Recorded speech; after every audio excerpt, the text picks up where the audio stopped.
kipande cha pili kinachofahamika kwa jina la Sura Yake. Yes, tunamwona mshikaji mmoja hivi. Huyu jamaa anafahamika kwa jina la Baro, yani mjomba Baro. Alienda kumfuata Somakayo na kumwelekeza kwamba anahitaji kuzungumza naye. Kipindi hicho Somakayo anatoka na mjomba Baro kwenda kuzungumza, ndipo tunamwona baba mwenye nyumba wake anafahamika kwa jina la Mzee Kapamba akiwa anajiandaa hapa kwa ajili ya shughuli zake za hapa na pale, huku akiwa anaimba kanyimbo katika namna moja na mbili. Lengo ni kuendelea kujiburudisha. Ndipo anashangaa kuonana na binti mrembo ambaye ndiye Cecilia. Akifika pale na kumuulizia Somakayo, kitu kile ambacho kiliweza kumshangaza sana baba mwenye nyumba yake ambaye anafahamika kwa jina la Mzee Kapamba.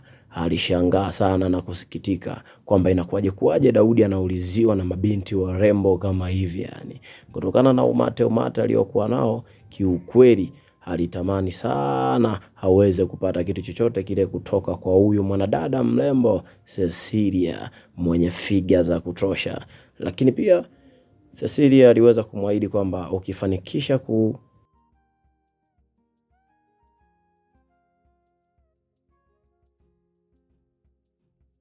yoyote ile anayohitaji. Lakini kutokana na tamaa ile aliyokuwa nayo mzee mwenye nyumba, yani Kapamba, akaamua kukubali, huku akiwa anaangalia jinsi gani Mungu aliweza kuumba vitu vya studio. Wacha wewe. Kiukweli binti Cecilia ni binti ambaye yuko vizuri sana tena sana. Lakini pia ndipo tunamwona mshikaji hapa, tunamwona Somakayo akiwa na mjomba Baro wakizungumza kuhusiana na namna gani maisha yalivyo na kuhusiana na uhalisia aliokuwa nao yeye. Issue kubwa aliyokuwa nayo jamaa ni mtu mmoja ambaye ana hasira kweli kweli.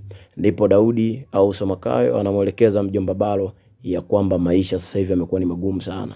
Hali yake ya kiuchumi imekuwa ni ngumu sana tena sana. Lakini pia anazungumzia kuhusiana na kudaiwa kodi ndani ya baba mwenye nyumba wake ambaye anafahamika kwa jina la Mzee Kapamba. Mzee Kapamba ni msumbufu sana. Lakini pia hapo mjomba Baro akaamua kumshirikisha bwana mdogo ya kwamba kwenye changamoto kama hizo anapaswa kuwashirikisha, yani kumshirikisha yeye. Ndipo akaamua kumpa mpango kwamba anatakiwa ndipo akaamua kumpa mpango wa kwamba kama anaweza kusafiri la kupeleka mzigo Morogoro. Lakini walivyokuwa nazidi kuendelea, ndipo tunamwona baba mwenye nyumba wake Mzee Kapamba alipowaona akaamua kuwafuata pale pale alipo Daudi. Kwa kweli alijua kabisa hapa amekuja kudaiwa kodi yake. Mwisho wa siku alisalimia na kusema kuwa ana shida na mheshimiwa au bosi kubwa Daudi. Baro aliuliza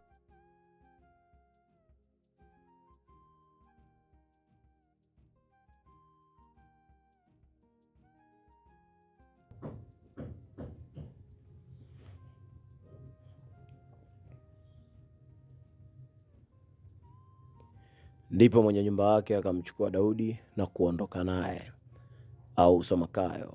Tunaliona gari moja liko limetulia kwenye uwanja wa mpira wa Sokoine ndani ya Temeke, Tanzania.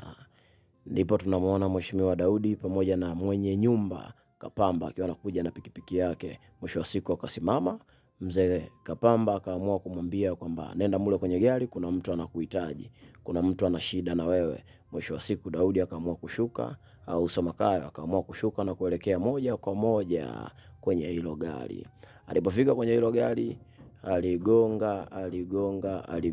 aligonga, lakini haikufanikiwa kufunguliwa mlango.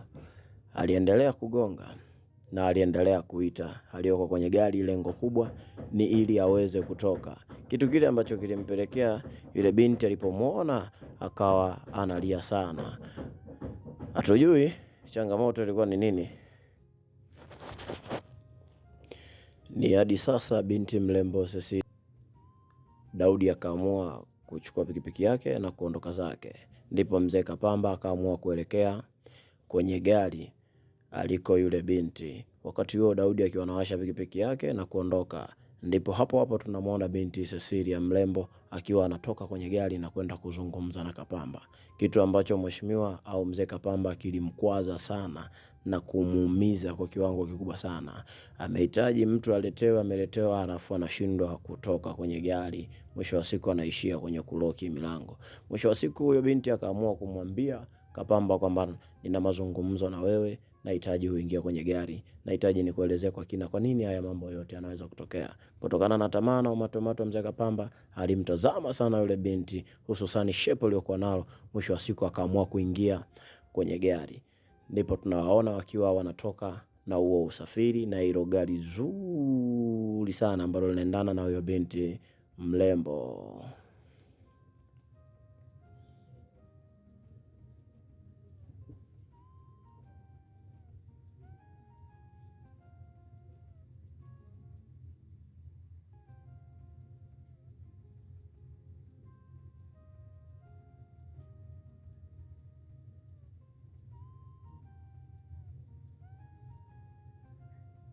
Baada ya muda kidogo tunamuona mjomba Baro akiwa amechuchumaa maeneo ya nyumbani kwa Somakayo. Ndipo naye Somakayo akafika eneo la tukio. Mwisho wa siku akapaki pikipiki na kuanza kuzungumza na mjomba Baro. Kiukweli mjomba Baro alimwambia Somakayo kwamba ni muda mrefu nimekaa hapa nikikusubiria ndugu yangu. Somakayo alitoa lawama kubwa sana kuhusiana na mzee Kapamba kwamba amempotezea muda wake, alafu kiangalia maisha yenyewe magumu, isitoshe ameweza kuunguza mafuta, kitu ambacho sio cha kawaida. Kitu kile kilimfanya Baro alalamike sana na kumuona kama vile Somakayo ni muongo. Lakini Somakayo alitengeneza uaminifu mkubwa wa kwamba hajawahi kumsumbua yule mzee, lakini ni katika namna tu za hapa na pale ambazo mzee anaamua kuzifanya katika namna moja na mbili. Mwisho wa siku mjomba Baro akaamua kumkumbusha na kumshirikisha kuhusiana na zoezi zima la kwenda Morogoro. Huko Morogoro, mwisho wa siku mjomba Baro akaamua kumshirikisha kuhusiana na zoezi zima la kwenda Morogoro. Somakayo alikubaliana na hilo zoezi la kwamba Morogoro anaweza akaenda, ila mjomba Baro aliweza kumsisitiza sana kwamba hao watu ambao wanawapelekea mzigo wana changamoto sana. Kwa hiyo hasira ulizokuwa nazo tuleteage sisi wenyewe huku, bali na kuomba usije ukawaletea changamoto wale watu kule, kwa sababu na wafahamu vizuri sana, akili zao ziko sawa. Lakini kwenye hilo Somakayo akaamua kukubaliana na mjomba Baro. Mwisho wa siku kutokana na kujiamini kwake akaamua kusema kwamba yuko tayari kufanya hiyo kazi, lakini lolote litakalotokea basi na yeye atakuwa na uwezo mkubwa wa kufanya lolote lile, kitu ambacho mjomba Baro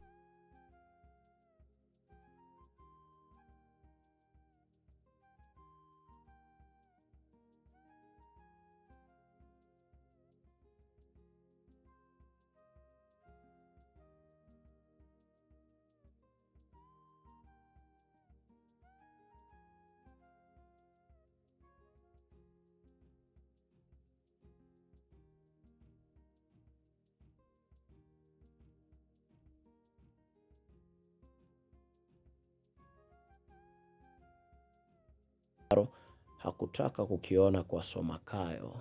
Mwisho wa siku aliamua kukubaliana na kujua ni lini anaingia. Mwisho wa siku Somakayo akaamua kuondoka zake na kuingia ndani kwake. Ndipo tunaliona gari zuri la binti Cecilia maeneo ya makaburini, huko ni Makangalawe, Temeke moja hiyo. Baada muda kidogo tunamuona mzee Kapamba akiwa na binti mrembo Cecilia wakiwa wametoka makaburini. Sijajua wametoka kufanya nini huko, lakini muda si mrefu tunaweza tukafahamu kwamba nini kinachoendelea. Lakini pia nikukumbusha tu kwamba kama wewe bado huja like, huja comment, huja share channel yetu pendwa sana anafahamika kwa jina la Somakayo, basi hakikisha una subscribe ili uweze kupata notification kila itwapo leo. Somakayo ni kisima cha burudani. Lakini pia bila kusahau kwamba sauti hii unaisikia kutoka kwa mwamba mmoja hivi anayefahamika kwa jina la Somakayo, mwamba mwenyewe hivi. Yes, ndipo tunaendelea pale pale tulipokuwa tumeishia. Mzee Kapamba akiwa na binti mrembo wanatembea wakielekea kwenye gari. Mwisho wa siku wakaamua kusimama.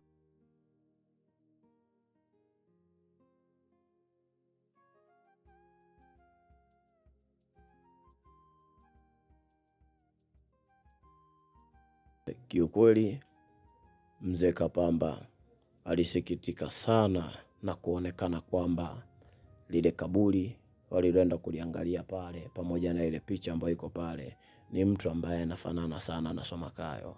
Kumbe huyu bidada kila akionana na Somakayo alikuwa analia akimkumbuka mtu wake, lakini kwenye akili yake alikuwa anajua labda ndiye yule ambaye alikuwa anafahamika kwa jina la Jacob.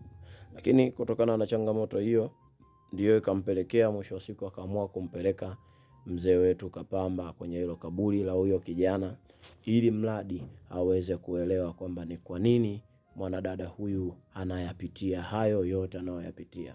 Mwisho wa siku mzee Kapamba akaamua kuahidi ya kwamba atapambana katika namna moja na mbili, ili mradi furaha ya huyu mlembo iweze kurudi katika namna moja na mbili.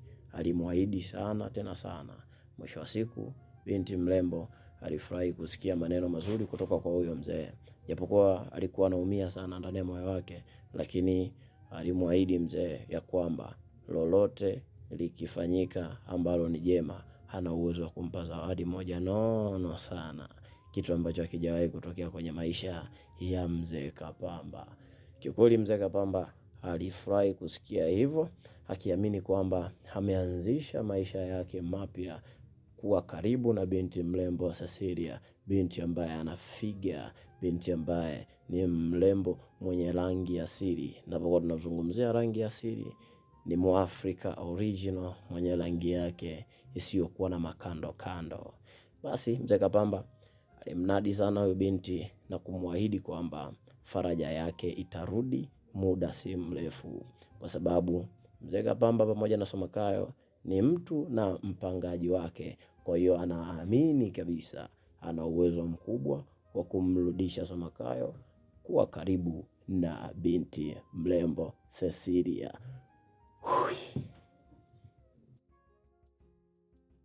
Kwa mwanzo mpya na mzuri kwa mzee Kapamba pamoja na binti Cecilia, wakiamini kwamba watakuwa karibu. Mwisho wa siku wakaamua kuondoka zake, kwa mzee Kapamba akiwa anaendelea kutazama shepu la huyo binti mlembo. Yes, ndipo tunaliona gari zuri la binti Cecilia pamoja na nyumba nzuri sana, nyumba ya kisasa iliyoko maeneo tulivu kweli kweli. Ni ishara ya kwamba hapo ndipo ni nyumbani kwa kina Cecilia, au kwake Cecilia, au kwao na Cecilia. Ndipo tunamuona kijana akiwa anaenda kufungua geti. Lengo kubwa ni kwenda kumfungulia mwanadada mlembo kwelikweli, mwenye rangi ya asili. Tunapokuwa tunazungumzia rangi ya asili,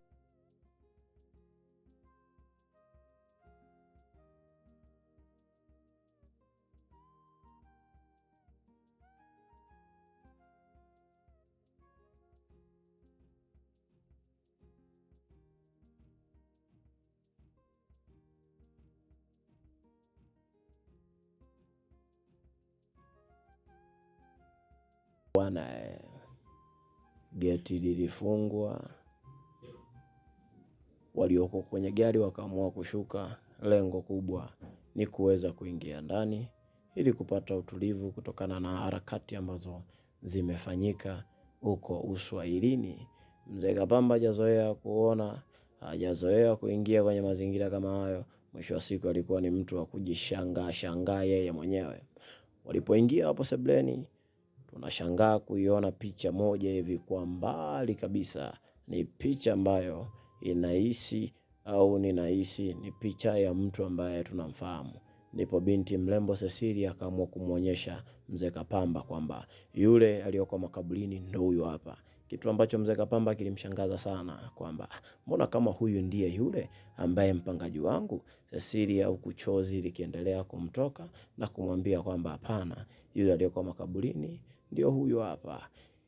Kiukweli ni masikitiko makubwa sana. Baada ya muda kidogo tunamuona mama yake na Cecilia akiingia na kushangaa kumuona mtoto wake akiwa analia, kitu ambacho hakutegemea kabisa. Ndipo Cecilia akaamua kumwelekeza mama yake kwamba Jacob ameonekana huko mtaani, kitu ambacho kimemshangaza sana tena sana, kwamba inawezekana vipi. Ndipo baadaye mama yake akaamua kumtuliza binti yake kwa maneno mazuri, huku chozi Cecilia likiendelea kumtoa na Somakayo. Ndipo binti Cecilia akaamua kwenda zake ndani na mwanamama alikaa kwenye kochi, lengo ni kuzungumza na huyo mzee. Kitu ambacho kilimshangaza sana mwanamama, mama yake na Cecilia ambaye ndiye Pendo Ismaili. Kwa hiyo akawa anahitaji kufahamu kwa kina sana tena sana imekuwaje hadi inaonekana kwamba huyu kijana yupo huko mtaani. Kitu ambacho mzee Kapamba kilimwazisha sana na kuhisi kama vile anachanganyikiwa hivi, kwa sababu anachokiona na anachokifahamu ni vitu viwili tofauti. Lakini tunafahamu ya kwamba binadamu ni wawili, lakini sio kwa kufanana kwa namna hii hapa hii. Basi ndipo mzee Kapamba ilibidi amwelekeze kwamba hiyo picha au huyo kijana ni kijana wangu mmoja ambaye ni mpangaji wangu, anaitwa Somakayo, yupo mtaani kwetu kule Uswahilini. Ndipo mwanamama akaamua kumpa historia ya huyo kijana aliyoko kwenye picha hapo, maana huyo anaitwa Jacob, ni kijana ambaye alikuwa na mahusiano na binti yake, lakini kwa bahati mbaya kijana huyu amefariki sio muda mrefu uliopita. Kitu ambacho kilimshangaza sana mzee Kapamba, kilimshangaza sana tena sana. Mwisho wa siku huyo Jacob alivyokuwa ni mtu wa muhimu sana wa mtoto wake, lakini kutokana na ile issue, kiukweli mzee Kapamba alibaki midomo wazi. Alishangaa sana tena sana kuona hilo tukio la huyo kijana ambaye amefanana sana na kijana wake ambaye amepanga pale nyumbani kwake, ambaye anafahamika kwa jina la Somakayo. Alishangaa sana tena sana, lakini mwisho wa siku akaamua kuomba mama yake na Cecilia kwamba natamani sana kuonana na wewe. Ndipo mzee Kapamba alimwambia yule mama kwamba nina uwezo wa kumleta Somakayo, lakini alimsisitiza sana kwamba siku atakaomleta hapa Somakayo basi aweze kuhakikisha hiyo picha itoke, kwa sababu ni mtu ambaye anamjua ni msumbufu kweli kweli na ni mkorofi kweli kweli, lakini pia ana uwezo wa kumleta muda wote, kwa sababu hapo walipo Somakayo ni anadaiwa kodi na huyo mzee. Japokuwa na changamoto nyingi sana na huyo Somakayo, lakini mwisho wa siku mama yake na Cecilia alimuahidi mzee Kapamba kwamba ukifanikisha kuniletea huyo kijana hapa, basi kila kitu kitakuwa sawa, na kuhusu swala la kodi mimi pia nina uwezo wa kumlipia. Kwa hiyo mzee Kapamba aliposikia maneno mazuri sana kutoka kwake, akaamua kabisa kukubaliana ya kwamba nitamleta huyo kijana, na tunaiona nyumba ya mzee Kapamba, tunamwona kijana akiwa anatoka humo. Huyu jamaa anafahamika kwa jina la Morento Salim, huku mzee Kapamba akiwa mbebe zake ndoo, lengo ni kwenda kupumzika. Baadaye tunamwona Somakayo akiwa anaingia ndani kwake, akaitwa na mzee Kapamba, lengo ni kuzungumza naye. Lakini kitu ambacho Somakayo kilimuumiza sana, alikuwa na hasira sana na huyu mzee wake mwenye nyumba, kutokana na lile tukio la mchana pale alipomwambia kwamba twende kaonane na mtu fulani, alafu mwisho wa siku ikawa ni changamoto. Kwa hiyo akaamua kupuuzia. Alipotoka kuingia ndani, mzee Kapamba alimuomba sana na alimbembeleza kweli kweli. Mwisho wa siku Somakayo akaamua kumsogelea. Ndipo mzee Kapamba akawa ameamua sasa kumwelekeza situation nzima au hali halisi ilivyokuwa imetokea muda ule mchana pale. Alimwelekeza kwamba yule binti ambaye alikuwa anatamani kuonana naye ni binti ambaye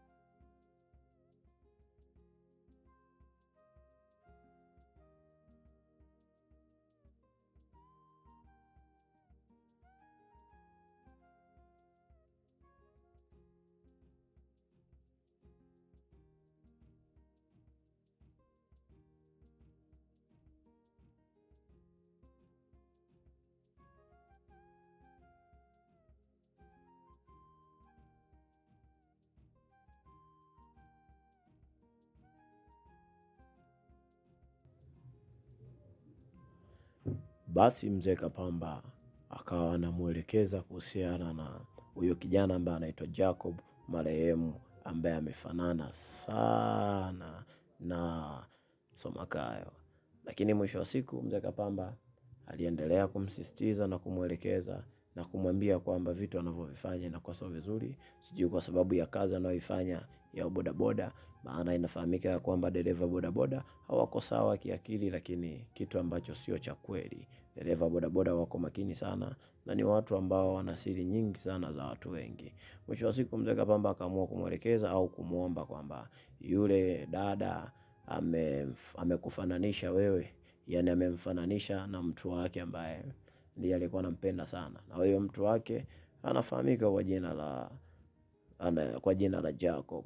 Kitu ambacho Somakayo alishangaa sana kusikia kwamba kuna mtu ambaye amefananishwa naye, lakini pointi nzima ya kuzungumza na Somakayo ni kwamba anatamani ampeleke kwa yule mama ili akaonane naye, na kutokana kwamba yeye amefanana na mkwe wake marehemu, basi hata kodi pia aliweza kulipiwa. Kitu ambacho Somakayo alishangaa sana tena sana, na alikuwa na wasiwasi kwa sababu kama unavyofahamu jiji la Dar es Salaam, mtu hawezi akakusaidia bila kuwa na sababu za msingi.